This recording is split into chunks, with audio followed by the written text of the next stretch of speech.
চৈত্র মাসের শুক্লপক্ষের অষ্টমীতে মায়ের এই পুজো হয়। ইনি হচ্ছে আমাদের কুলদেবী চণ্ডী, অষ্টভুজা মা।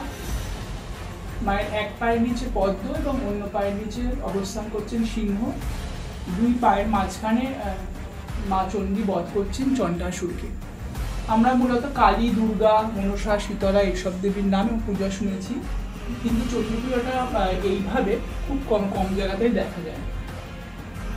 আমরা যদি সপ্তশতী চণ্ডীতে দেখি, সেখানে মায়ের চণ্ডী বিভিন্ন মূর্তির বিবরণ আমরা পাই, এটা তার মধ্যে অন্যতম। এবং লোকসাহিত্যে যদি আমরা দেখি, সেখানেও মা চণ্ডীর নানা রকম বৃত্তান্ত, নানা গল্পকথা উঠে আসে।